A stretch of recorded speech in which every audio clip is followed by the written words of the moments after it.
Man, it's freezing up on us.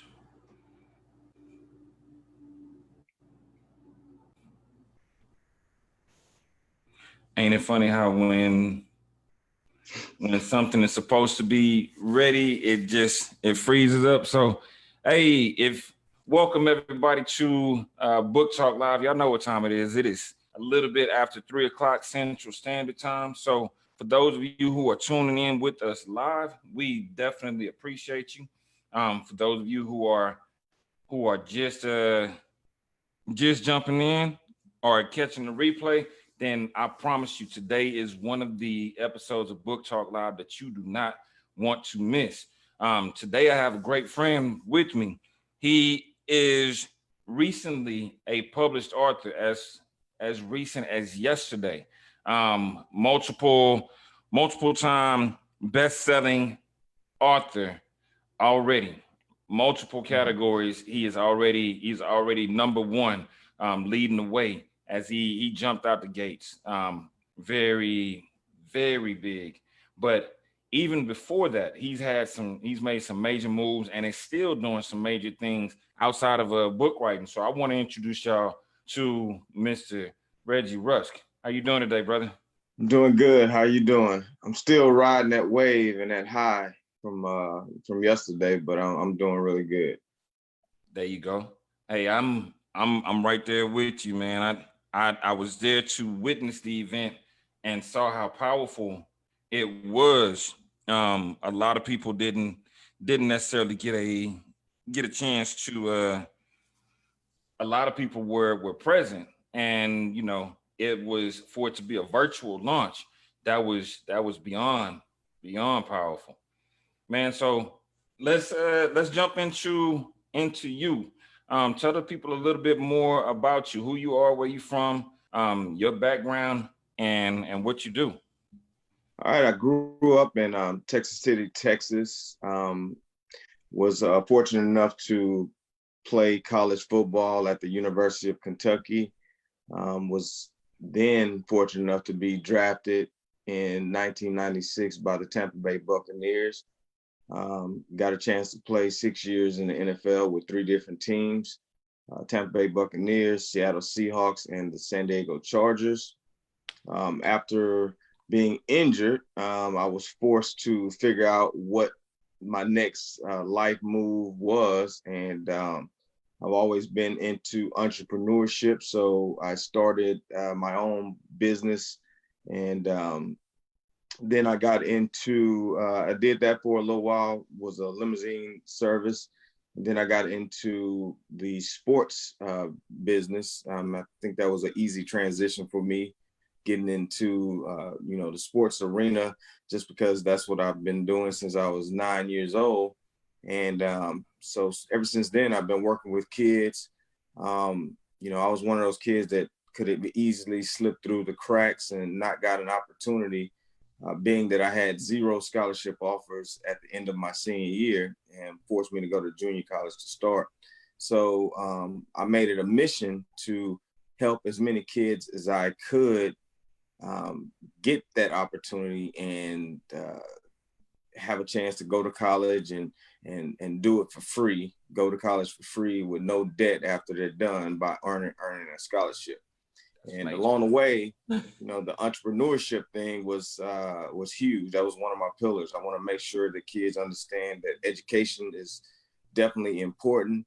Entrepreneurship, branding themselves with the character and community service. So I've been doing that for the past 15 years or so. And now just making another transition in life. There you go, man. That's huge. That is huge. I mean, from not being recruited to going to college, on a full athletic scholarship, and like you said, for free 99. Because I know a lot of us made we went, but not necessarily walked away debt free. Yeah. And then took it to the NFL, three teams, 6 years. So you outlasted the average and have a heart for kids. So came back and started teaching them how to do the exact same thing, right? At least get them to college, get that education. Now, I know that most people don't notice, but when you say you help kids, um, you want to put a few numbers on it to let people know the magnitude of the impact that you've already had and are going to continue to have as the years go on? Yes, sir. Well, me and some of my partners in total, you're looking at around $400 million worth of free money that have been earned through scholarships. I have a network of like-minded individuals that I am partnered with as far as coaches that have the same mindset as myself. And our mission and goal in life is to give back to the kids that, like me, growing up, I was in a single parent household, so I didn't have that father figure. So a lot of times for us, coaches tend to be that father figure in our lives that really spearhead, us into wanting to develop into something. So me and like I said, my team, we are, passionate about giving back and helping young men and women become, what they were intended to become. And that's important to us.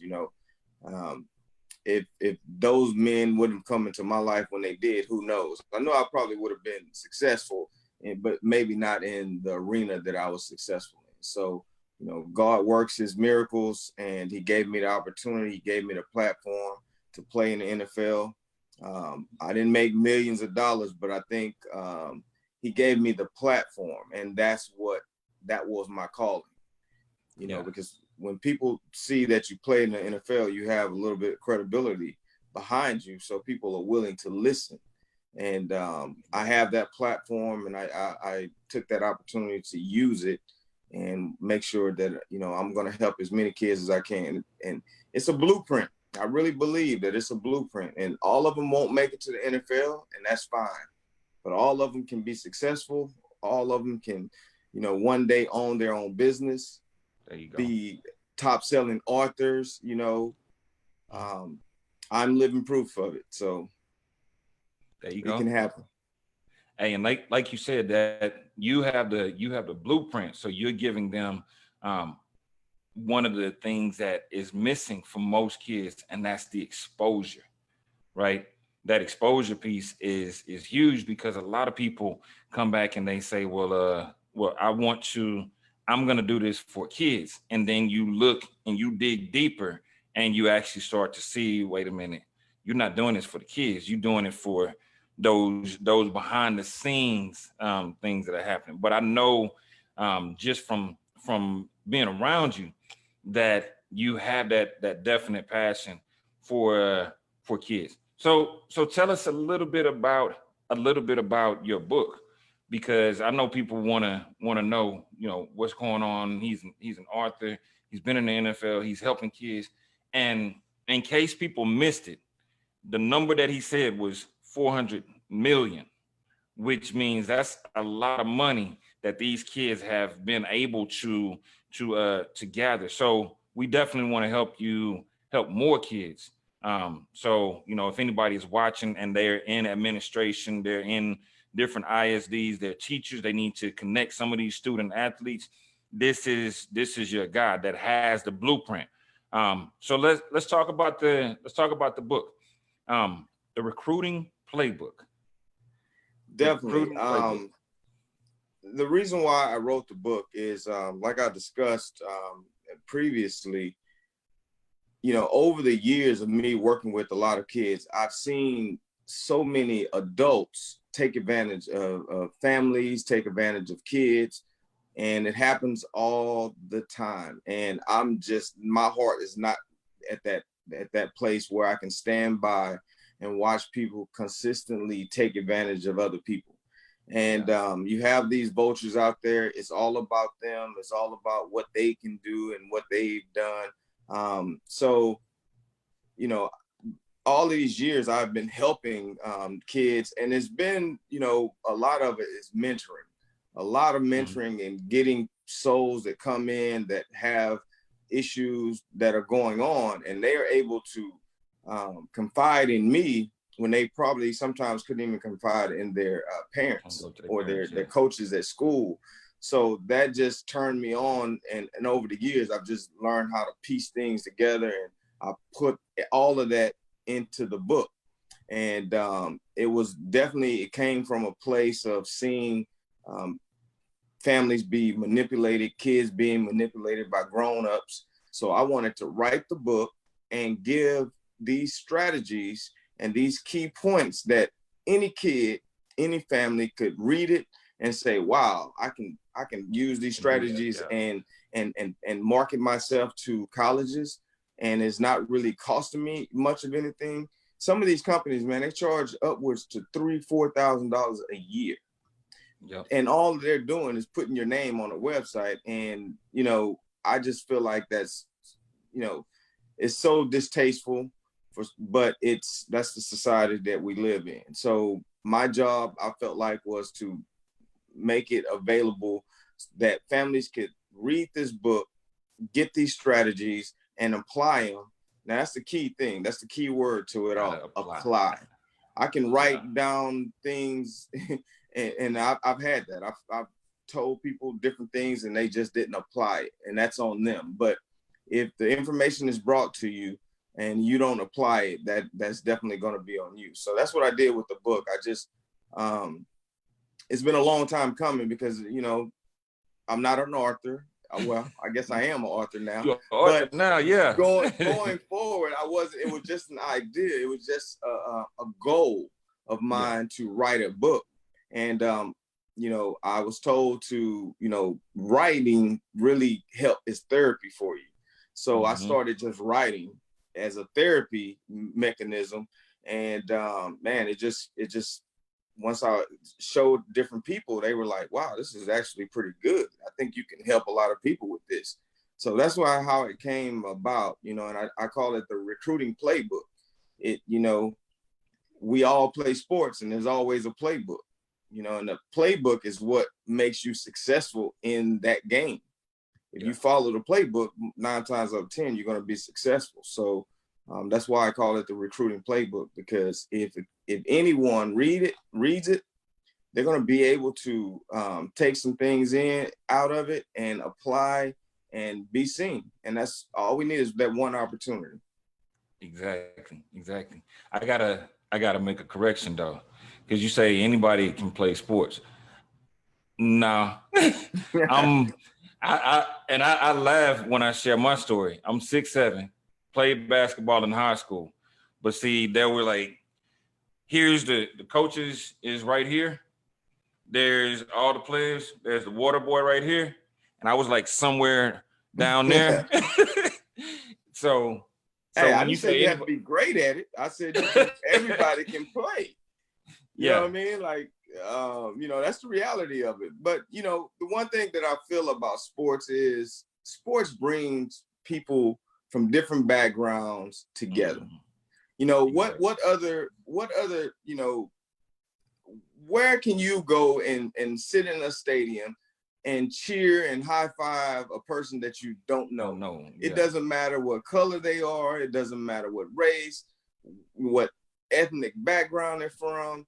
You're supporting your team, right? So, that's what I love about sports. And that's why I wanted to stay around it, because, it just makes you feel good. And, you don't see color or none of that stuff. So.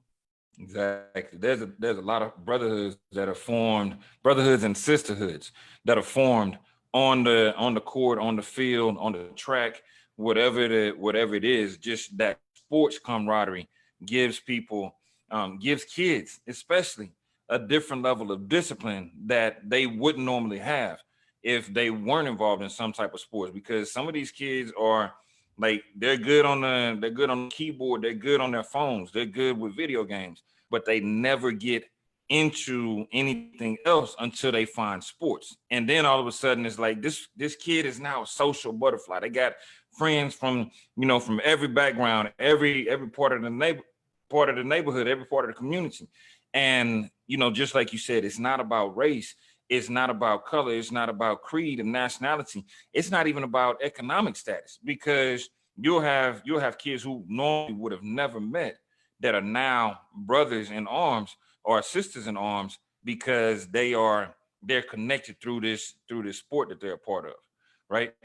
Um, Definitely, so definitely.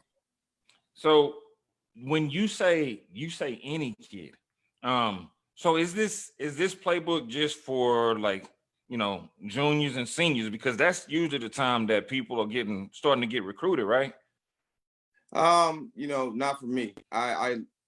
Over the years, I've noticed that recruiting starts in around the seventh, eighth grade. Mm-hmm. Um, you have to start the process, and Yeah. and it's just like I always make the analogy to my kids about preparing for a test. So when they're training, actual physical training, um, that's preparing for the test. The test is game day, right? Yeah. So when you're talking about recruiting, starts early. The earlier you start, the more knowledge you're going to gain throughout that process, and you're going to be able to be better prepared for when your junior year comes. There you If go. you wait till your junior year, I've seen it time and time again. These kids sit back, they wait, and they wait for their coaches to put them out there. It does not work like that.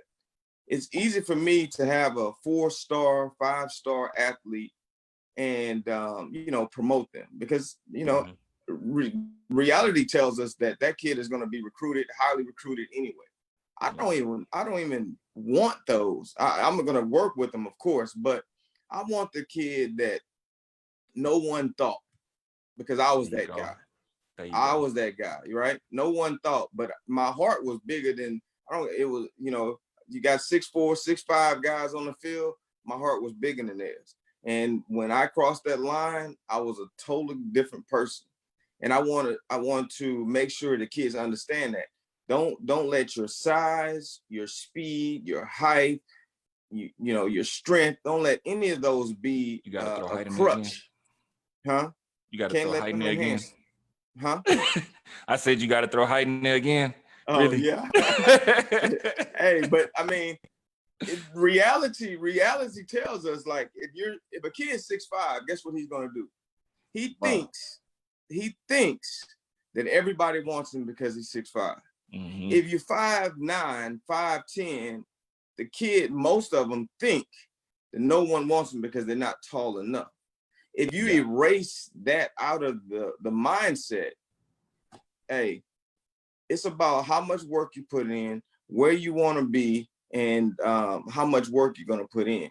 At the end of the day, that's what it all is about. And I always give them examples. Muggsy Bowles, 5'8". 5'5". Spud Webb, 5'7". Yeah.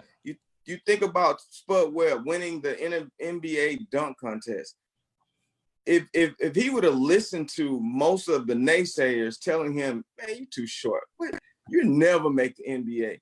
Not only Mm-hmm. did he make it to the NBA, he won the dunk contest. That's Yep. incredible, right? Like, someone that short, and I'm sure that people told him that he would never make it. Because he was too small. So he was Yeah. too small. So I always give them examples of people who were probably told that they would never make it. And it's up to you and your mindset and your work ethic. That's what's going to push you forward. I never thought I would be a business owner, a NFL player. Those are lofty, lofty goals. But if your mindset tells you you can do whatever it is that you want to, you're too stupid on that front to know that you can't make it, right?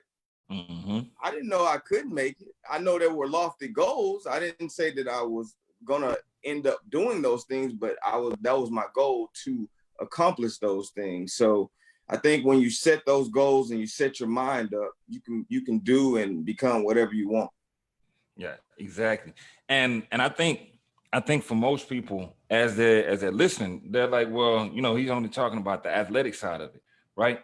And here's the part that I don't want people to miss, because the recruiting process is not just about the athletic side of it, because there's some super duper athletic kids, or super duper athletes that don't go where they could have, because they didn't have this. They weren't using this. It was like, I'm gonna do it because I got the athletic ability. Let's talk about the other side of what you share when it comes down to the recruiting playbook, the mental side of it. Like, what are some of the things that you break down for them in there? I mean, just like what you just mentioned, that is a huge. When I say educational literacy, it's not just talking about education in a book. Yeah. It's talking about the 90% of this and the 10% of the physical. Mm-hmm. And I always break that down, and I try to break it down in the lamest term that I can. Yeah. I can find an athlete on virtually every corner of every major city, right? Great athletes. I've seen guys that can get out of their car, 360 windmill with jeans on and church shoes on. Mm-hmm. Those guys didn't make it because the mental aspect, when you're not out and you're supposed to be in your room at a certain time, that's holding yourself accountable, right? Those are the factors that why people make it. It's not always about your athletic ability. And that's what, one of the major things that we try to make sure that we stress with student athletes. Don't let it be all about your athletic ability, because I've seen a lot of guys. You think about injury. Like, I was injured, and I remember my coaches always telling me, play every play like it's your last play. We hear it. Yeah. We hear it all the time. But when it happens, you're like, I was prepared for it. You know what I mean? I mean, I wasn't ready for it, but hey, I played every play hard. So when someone tells you that, if that's your mindset, you're gonna be ready. Like, if you get injured, I've done all that I can do, and I can't play anymore. But now what? Now what? You gotta rely What on do that I name. do now? That's where the mental aspect comes in. For me, I was injured, couldn't play anymore. I started a business right then. Mm-hmm. No business experience, so it is about mindset. It's about your mentality. And we try and stress that to kids, that 90-10 rule. It's more mental, because once you make it to the NFL, everybody's fast, everybody's strong, everybody's physical. The guys that are Hall of Famers, the guys that last for a long time, they know how to take care of their bodies. That's not anything physical. That's mental, right? Yeah. They get sleep. They know when to, they're drinking water, not a lot of alcohol. They eat right. They watch film. Those are all mental traits that gets, certain people, very few selective people, to that next level, because there's always levels. So, I made it to the NFL, but I wasn't a Hall of Famer. I wasn't an all pro. So there's probably some things mentally that I could have done to achieve those things, but I didn't. And I played with some guys that were all, Hall of Famers at this point. Yeah. And I was able to see their mental process and why they became Hall of Famers. Yeah, it was about that. It was about that mental. So for a kid, um, somebody going into eighth grade, because we're talking about the mental aspects, and if we start at that early age, eighth grade, ninth grade, 10th grade, 11th grade, 12th grade, right? What I love about the book is that you break it down into steps based on where they are, right? It's so for somebody that's in eighth grade, they can start studying certain things. They can start taking certain tests. You wanna jump into that a little bit and touch on some of the things that because I know some of the parents that are on or that may go back and watch this, they're like, you know what, my kid has all this athletic ability and I know they're gonna go. They're like, unfortunately, they're our meal ticket out, right? And that's how some people see it. But if you're going to give them the blueprint, like let's say somebody's in 8th grade, what is the most important thing that they should be looking at as an 8th grader or a 7th grader? The most important thing for me is developing the right mindset, the right attitude, right? Okay. I have a kid right now. He's in the 8th grade, and every day that I see him, I tell him he's going to be the best in the state. He's going to be the number one at his position in the state of Texas. I always tell him that. I tell him that to make him to start believing it. And it is working because he's like now, and whenever they're doing drills, and I have other coaches that are training them, and I'm able to sit back and watch, right? And he leads in every drill. Now he's still in the 8th grade, so he does, he's immature. He's very immature, but I am programming him to believe that when he gets in high school, and I've already like addressed each year, when he gets in high school, this is what you're going to do. This is what you're going to be. And I'm always talking to him, always drilling those things, telling him, what he should be doing. Don't be hanging out at night. Don't, make sure that, hey, take care of your grades. I want you to be doing these steps. Talking to your counselor. Make sure you and your counselor are best friends, because that's the person who's going to keep you in academically in line with what the goal is that we're trying to accomplish for you. So it's programming. The problem with society, not just athletes, and I don't want anyone to take this and think that it, just like you said, it's all about athletes. You can take this book and mentally process it and say, wow, I can start my own business. I can do A, B, C, D with reading this book. There you go. And that's how I feel about it. So instead of programming them based off what they hear on TV and music, because music to me, when people can say it, it doesn't affect you, it does affect you.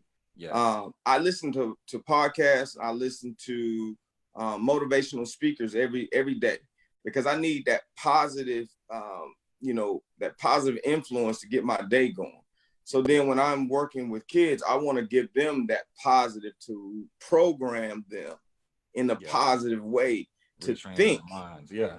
Training their minds. So that kid, the more I program him, when he gets into high school, he's going to say, man, I'm going to be the number one, that, because that's all he's going to know.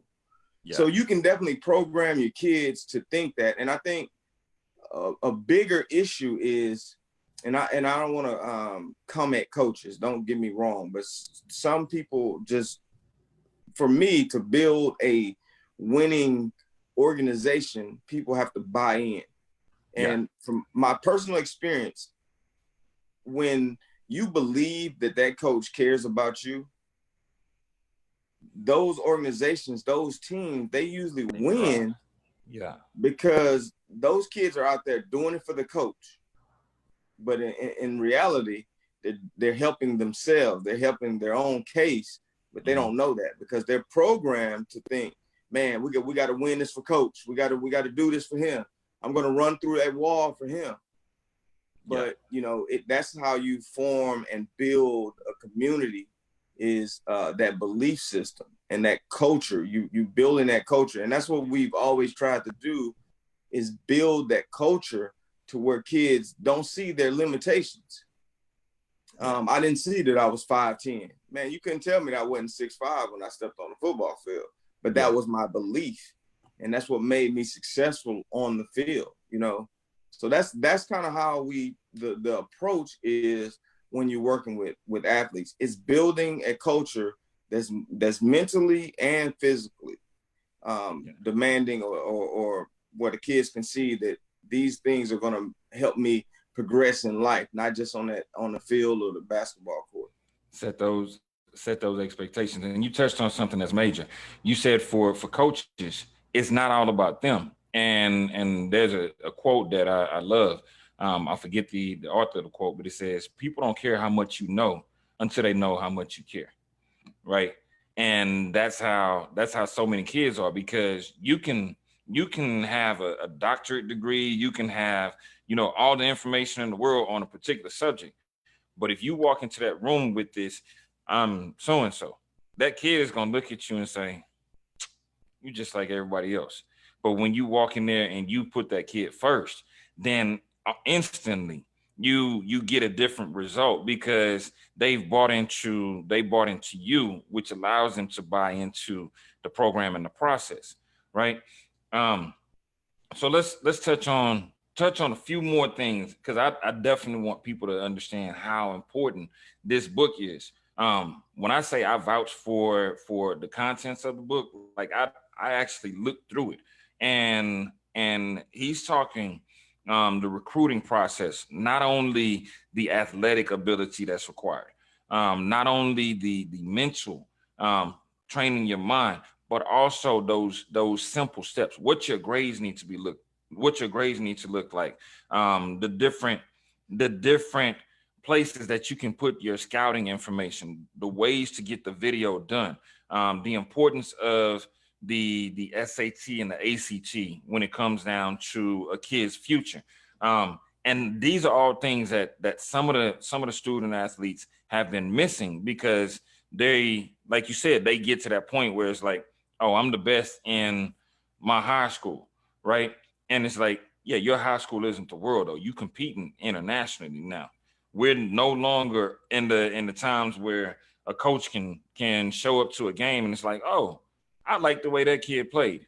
Now it's, you have this you have YouTube where kids are, there's the 7-year-old kid, his dad's been training him, and he's out there doing footwork drills. He's out there moving the pads. He's out there pushing the tires. And that's the thing that's getting some of these kids noticed. And so you put all that, how to develop those step by step into the process. So I definitely want to urge any parent um, that has that kid that has those athletic ambitions to go and check out the book. Um, right now, it is on Amazon, but something that I know that you're doing for people is, I want to say, didn't you say yesterday that within the next few days, anybody that purchases the book directly from you outside of Amazon also gets a discount and an autographed copy with that? Yeah, definitely. I want to be able to, I want to share my success with others. And, I feel like that, that's the least that I could do if somebody's supporting what I'm doing, that I would definitely sign, hand, autograph each copy that is purchased. I've always been about other people and not about myself. It's definitely about giving back and showing the love and support that other people have for you and giving that back out. So for me, it's always been about that. I want these kids, and just like you saw yesterday on the call, you have people that speak very highly of you because and I'm not doing it for that, but that's what happens. And Yeah. I've always wanted to be that beacon of hope for other people, because I'm gonna be honest, like when I was in high school, I didn't have that. Yeah. I don't remember people coming back and being positive and telling us that we can become whatever we wanted to be. We could go to college and be successful. So I made a commitment my first year in college. I made a commitment that I was going to be the guy that came back and tried to pull as many with me as I possibly can. And I haven't deviated from that goal, you know. And I remember going and speaking at my first high school when I was in when I was a freshman, you know, and I just wanted to be that guy. I just wanted to be that guy that I look at it like this. You can live eternally when you bless a lot of people, because you will always be on the hearts and minds of all of those people that you've helped along the way. Yeah. they won't go a day without thinking about you because you've helped them in such a manner. And that's how I feel about the couple people who I feel like just always been there for me. And you know, they will live eternally in my heart and in my mind. So I want to be able to be that blessing for other people. Yes, sir. That's powerful, man. I think it's something in the water because we were born on the in the same county that G-Co. Yes, sir. I was born on that island. So I think it's something in that water. And what you mentioned is so powerful, man, because like for me, I see a lot of people that they have these accolades and it's like I did this, I did that. And for me it was I grew up watching somebody, my sister, who did all those things that you're talking about. And so she set that example for me to where I said, you know what, there are no limits. My sister was 5'7", she wore Coke bottle glasses, she was awkward when she ran, but she blew everybody out on that track after suffering the pain of going through it. And so for me, I grew up right down the street in Houston. You know, I didn't grow up in Galveston. Most of my cousins were, but I was in Houston, and I saw a lot of kids that went down that opposite path of, well, you know, there's the dope dealers right down the street. They making quick money. I'm gonna make that quick money, and ended up going to prison or going, you know, some lost their life, some went to prison. And my mindset was always, I got to get to college. I got to get out of here because I have to show the ones that are coming behind me how it's done and show them that there's, you know, break that chain of that poverty mindset. Right. So I highly respect the fact that you are being that bridge for so many others because, like you said, you want that legacy that lives on beyond. Some people say what, you know, what our haters say about us. And I'm like, I ain't worried about what the haters say. They're gonna talk anyway. I'm worried about the ones who are coming behind me that see the roadmap and see that blueprint that it is possible to go from this neighborhood or from this, you know, economic status to doing whatever it is that you want to. So I highly salute you for doing that, man. And like you said, I know that your legacy will live on because I was witness to it yesterday as we were launching, and you know the people, you know, thank you for what you've done for my kids. Thank you for what you've done in my life. And this is in the middle of you talking and sharing information, and people are just throwing the testimonies out there. So your impact has already been felt, and I salute you for what you're doing. Um, what's the plans from here? Are you, because I know that once it is, now that the book is out, that's the opportunity for millions of people to have the opportunity to go and pick that book up and help their kids in the process. So are you looking at possibly doing, you know, working with more schools? Are you looking at working with more districts or working with different organizations? Like what's the next step for you? Yeah, man. I have, you know, I've always had very lofty goals, and I work with every kid from every nationality, every every background. I've never had, you know, an issue with any of that. But I do, one of the things that I want to really focus on this year is I want to help more African American youth, um, young men that grew up like me who may not have had the same mindset that I had. You know, the kid that I was telling you about in 8th grade, I'm not gonna put his name out there or anything, but you know, his mom lives in another state, and he's here with some family members. Wow. So he's not with his dad. He's not with, you know what I'm saying, like he's with a cousin, I believe.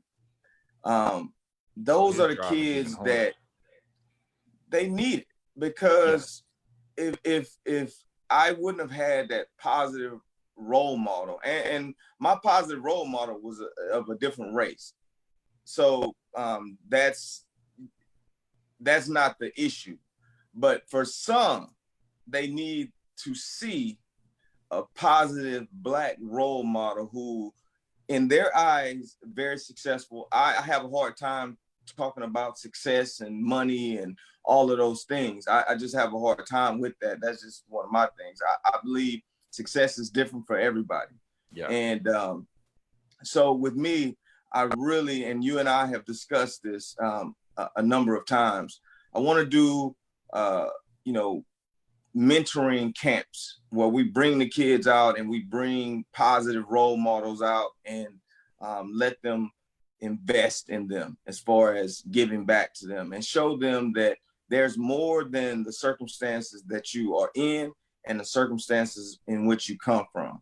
There's more for us than just being able to dribble and run a football. We're going to use sports as a tool or a vehicle to get the free education that I talked about.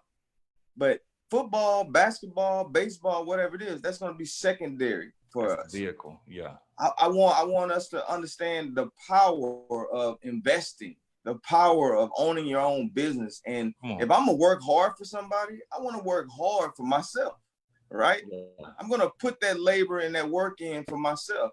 And they need to see that. They need to experience that. Unfortunately, a lot of times we just don't have that in our neighborhoods. And the only thing that we see and we hear is negativity. And it's pumped in our heads, it's programmed into us, and that's all we see. And we don't see any positive role models. So that's what our reality is. So my goal is to get into more schools to, not only talk about the recruiting playbook, but to be a mentor, show them that success is there's a lot of ranges of success. I feel like I'm more successful being a family man, having a daughter, having a wife that I've been with since I was in high school. Nice. My daughter is 20 years old, so I could give you a lecture about how to have a successful marriage. That's success to me. You know what I mean? So there's a lot of things that bring success, and I want to make sure that we're addressing those things. It's not just about what we do on a football field. I've been retired for more years than I've ever played. People don't even know I played football because I never talk about it. But it gave me the platform, and I'm thankful for that. But I want to empower us to see that we can become and dream as big as we want to. There you go. Hey, that exposure is crucial. And I love your definition of success because, it's not about money. It's not about accolades. It's about impact.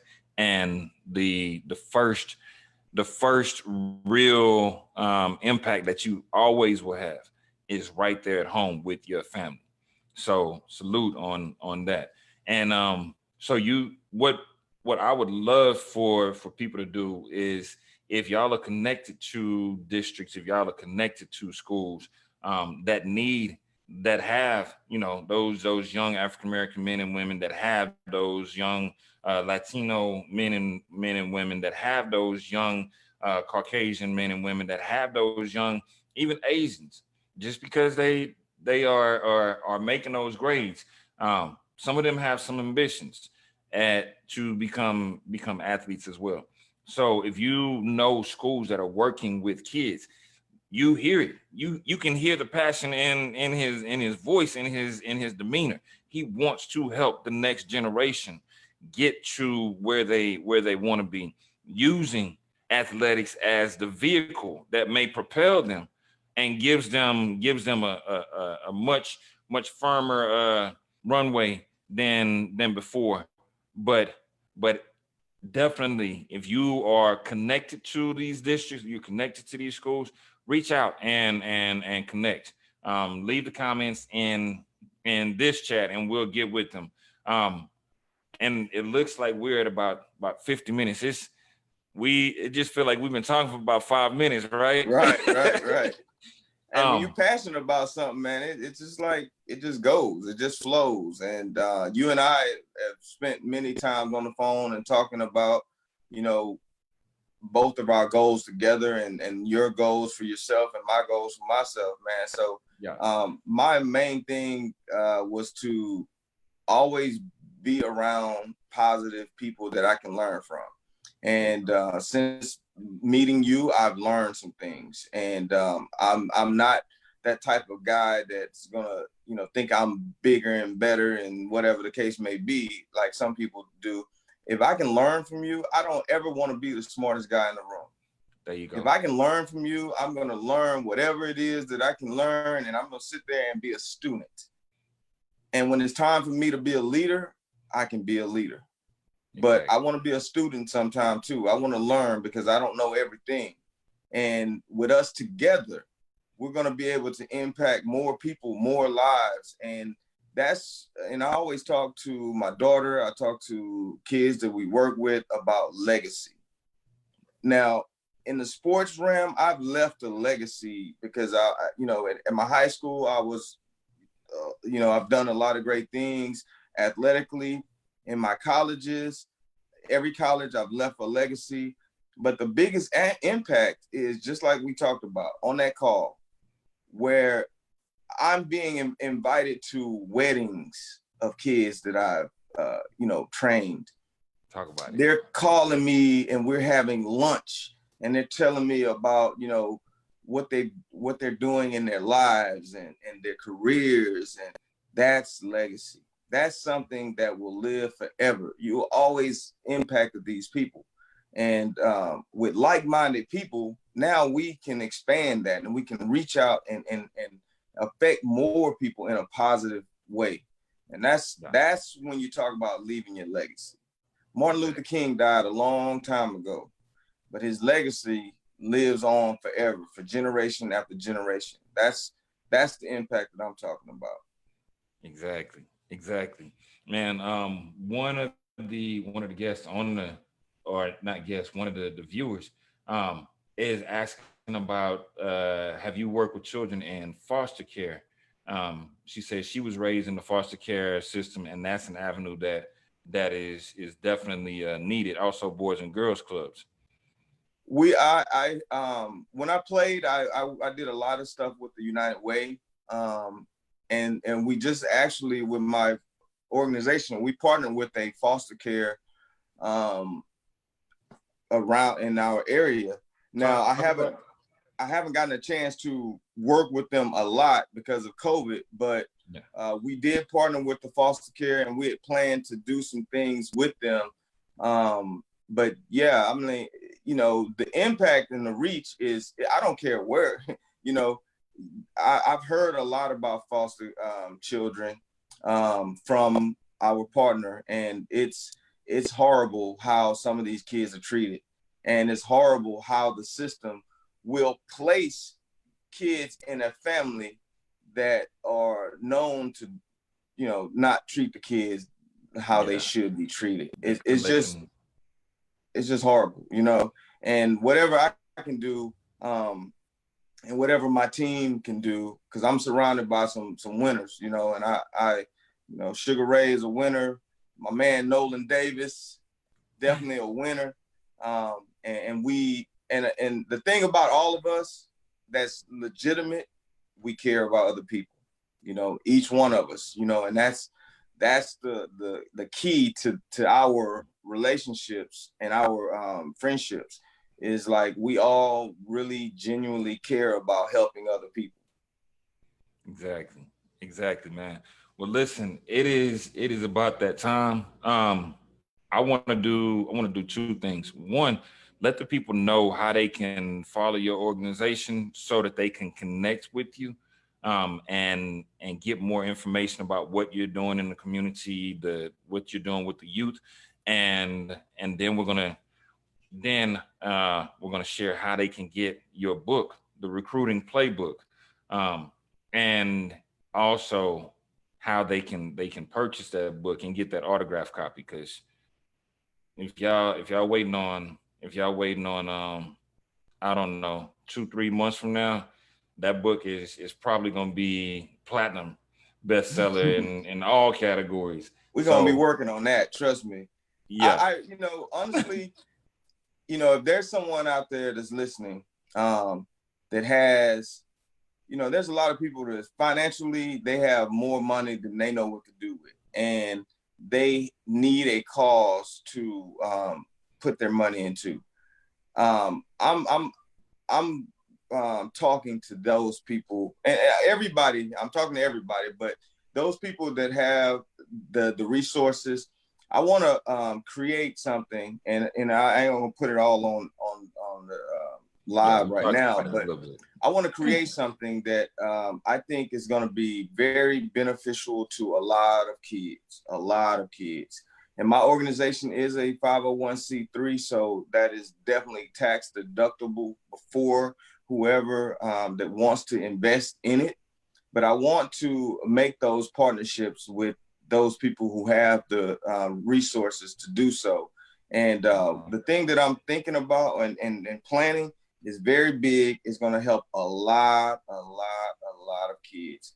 And whoever is wanting to be a part of that, that's going to be a legacy that you leave as well. And I know there's people out there listening. But if anyone wants to get in contact with us, the website is thestudentathlete.org. You can go there and read up and see what we have going on, and then we can share the link for the hard copy of the book, which you would probably get in about a month, and I'll hand sign autograph those. But right now the ebook is on Amazon, and hey, keep buying it. I definitely appreciate it. You're not going wrong if you do purchase it. Yeah, it's already a bestseller in multiple categories. Wait a minute, let me correct that. Number one bestseller in multiple categories, launched at number one, and I added the website into the live video, and we'll actually leave a link for those people who want a physical copy of the book. What I'll actually do is I want to do a gift. So there's a few people that are on here. It looks like there's about 13 people that are watching live with us, more that'll catch the replay, etc. So for the first 5 people that actually comment book, then what I will do is I'll actually pay for ebook, and we can have that delivered to them today. So that's the first thing. So while we're waiting on them to leave that comment book, if you want a copy of the book, then go ahead and leave that comment in there. You'll have that ebook in your inbox probably in the next, what time is it now? It's almost 4 o'clock Central Standard Time. So by the time it is 5 o'clock, you'll have that in your inbox. I'll get with everybody after this. And then the second thing that I always do, if you've watched any of the live Facebook, the book talk lives, I like to give away a cash giveaway, $25 cash app giveaway. It is legit. It's not me trying to get anything from you. It's just generously giving, because I know that right now, we're in those times where some people are out of work, some people are financially flourishing, while others are financially floundering, right? So that $25 cash app is just so that you can get lunch, you can go put some gas in your car. Yes. Hopefully not too much gas. You ain't out there too much, but $25. So the first person that comments cash will actually get a $25 cash app giveaway. And it looks like we have Mary Johnson has the book coming. Jamaica Bingham has the book coming. Almaz Kandane has the book coming. And it looks like Jamaica added her she added her cash app instantly. So she is the winner of the cash app. All right. Nice. And hey, before I go, if I can say something, man, about you. Like, okay. you've helped me with this whole process. I mean, I can't even put into words how much I appreciate what you've done. And I'm going to tell everybody who's watching, who's going to be watching, if you want to be an author and you want to get your book out there, man, this is the dude for you. Because, you know, someone referred me to you and you were like on the phone, boom. It didn't even take you no time to, you know, get with me and put this thing together. And within a couple weeks, man, I'm a best-selling author. You know, so kudos to you and what you do. And I promise you that I am going to try my best to bring people. I've actually turned a couple people into, you know, program them or trying to program to them to write a book because of you. And I want to say thank you. I appreciate you and all the success that the book does. Hey, some of that goes definitely to you. So anyone out there, man, highly, highly, highly recommend it. That's all you, brother. You got me over here feeling like somebody chopping an onion. So yeah. So with that, man, I definitely appreciate it. But this weekend is all about you making sure that we continue to boost your career as a published author, as a best-selling author, a #1 best-selling author, and that we can continue that legacy and impact. I love what you're doing, brother. You are making waves and you're changing the game. So definitely. All right. For everybody else, hey Jamaica, if you are ready, then we need to talk. She said my second book is next. Let's do it. Carolyn, don't be calling me out on the live talking about I'm about to cry. Ain't nobody about to cry. Listen, I'm in that same category, man. I love helping people and I love seeing other people become the best version of themselves. So that's what this is all about. But once again, want to thank everybody that did tune in. Hopefully y'all had a pen and paper, got some gems, and connect with Mr. Reggie Rusk and his organization. He's doing amazing things. He's doing amazing things in the community. He's doing amazing things across the nation, and he will soon be doing some amazing things, partnering with different schools, different organizations. So make sure that you all are connecting with Mr. Reggie Rusk, man. Congratulations, salute, and we'll talk soon. All right, I appreciate you.